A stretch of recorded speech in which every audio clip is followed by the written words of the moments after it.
In what is perhaps the biggest video game industry leak in history, we the public got to see a range of leaked documents, correspondence, and images from Xbox and Microsoft that has the internet abuzz with both excitement and apprehension.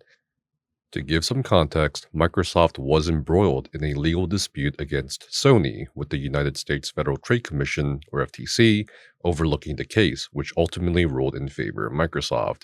And it wasn't just the United States where Sony and Microsoft have gone to court, but a bunch of other countries as well for the approval of Microsoft's recent acquisition of Activision Blizzard. Unfortunately, either due to a lack of cybersecurity or some sort of misunderstanding, the documents handed to the FTC by Xbox was compromised in a PDF file on the court website. Before we dig through this cache of information that is apparently a roadmap to the year 2030, keep in mind that a lot of this stuff is from around 2020 and that most of the stuff leaked concerns Bethesda or ZeniMax Media related products, which is why you won't see mentions of other IPs, such as Halo. Some of the information we'll go over in this video does pertain to other companies like Nintendo. First, we now know that a new Xbox controller codenamed Sybil is coming most likely in May 2024.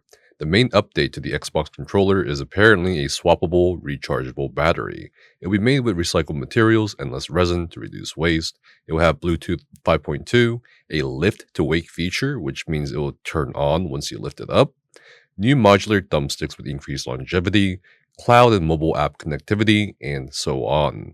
Furthermore, Microsoft may be working on one-handed controllers and a mobile controller similar to the Razer Kishi. As expected, we have confirmation from documents that the Elder Scrolls 6 will be a Xbox and PC exclusive and will not be on the PlayStation, just like Starfield. And everyone saw this coming from miles away, considering Microsoft spent over $7 billion to acquire ZeniMax Media.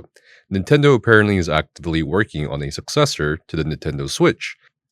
And we now know this because Nintendo gave Activision a heads up back in December 2022 about their plans so game developers can plan accordingly. A mid-generation rework or refresh of the current Xbox Series X and S models is confirmed, despite Phil Spencer saying publicly that they never plan on doing so. Codenamed Brooklyn, which is a superior version of the Xbox Series X, this cylinder-shaped console will be all digital, deliver 4K Gen 9 gaming, have faster Wi-Fi, consume less power, and the works you'd expect. It will have a 2TB storage and will even cost the same $500 as the current iteration of the Series X. Brooklyn will also have a front USB-C port. Meanwhile, the new Xbox Series S model, codenamed Elwood, will have 10GB of RAM, have the same price tag, and will see other improvements or features such as better Wi-Fi capabilities, 1TB storage, a new low-power standby mode, and Bluetooth 5.2.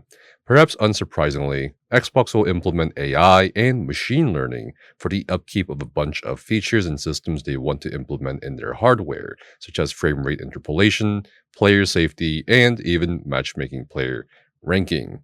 Xbox plans to release its next generation console in the year 2028. Development kits are slated to launch for the console in the year 2027. While we don't know much more about the planned 2028 console, we do know that Microsoft may be considering a handheld device for cloud gaming based on the thin OS that they mentioned in one of their documents. Fallout 3 and The Elder Scrolls 4 Oblivion are going to see remasters. To me, I feel like they could have done a Morrowind remaster first, but oh well. It'll be interesting to see how the official remasters of both Fallout 3 and Oblivion will stand up to the modder-led Sky Oblivion and Skywind projects as well. And if you look on this title release schedule chart, you'll note that there's a good range of scheduled releases. The Indiana Jones game, Doom Year Zero, DLCs for Doom Year Zero, Project Kestrel, which, by the way, is a ZeniMax Online Studios secret IP for those of you who play the MMO Elder Scrolls Online, Dishonored 3, a Ghostwire Tokyo sequel, and other codename projects such as Project Platinum and licensed IP game for PC, console, and even mobile releases. Interestingly, there were apparent expectations that Red Dead Redemption 2 could have been updated for a next generation console update back in early 2022. While it's no secret that Microsoft was on the acquisition hunt for various developer studios and publishers apart from Activision Blizzard and ZeniMax Media, what wasn't known was the light discussions behind doors between Phil Spencer, Takeshi Numoto, and Chris Caposella about potentially acquiring Nintendo. Spencer states that Nintendo would be the prime asset for Xbox. However, they are in a merger and acquisition discussion with ZeniMax and Warner Brothers and should prioritize those over a difficult acquisition of Nintendo. Spencer even goes further, saying that getting Nintendo would be a career moment, and it'd be a good move if that acquisition ever happens, and even implies that Nintendo will take a long time to see that their future exists with Xbox. This is big talk, especially when we discovered in other email documents provided to the FTC that Microsoft was absolutely panicking over the unexpected delays of games that happened last year, as many of you may remember, such as Starfield, Redfall, and even Stalker 2. There were even discussions among Microsoft executives that they could look to add From Software's Dark Souls series to Game Pass to fill in the void, while also passing on Baldur's Gate 3 for Game Pass, calling it a second-run Stadia PC RPG, in an apparent insult, which in my opinion was a terrible mistake because as we all know, Baldur's Gate 3 was released to wide acclaim. There isn't too much else outside of what I've mentioned, apart from some more emails and of course the incredibly extravagant price tags Microsoft discussed that just shows how lucrative the video gaming industry has become.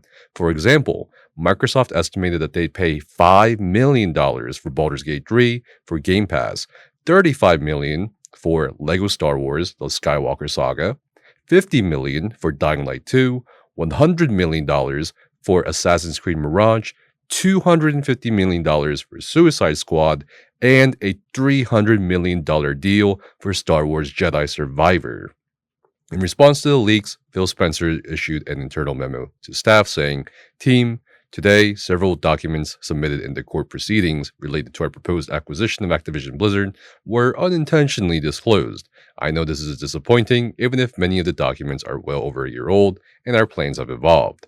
I also know we all take the confidentiality of our plans and our partners' information very seriously.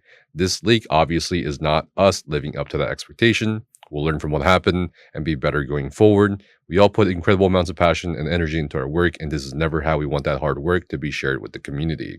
That said, there's so much more to be excited about, and when we're ready, we'll share the real plans with our players.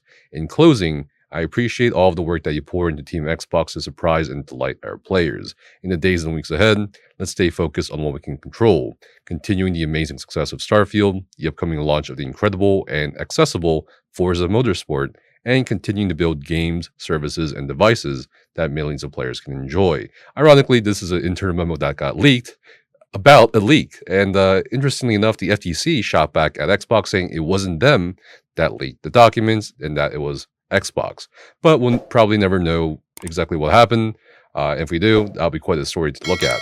Let me know what you guys think down in the comments below, and see you guys next time.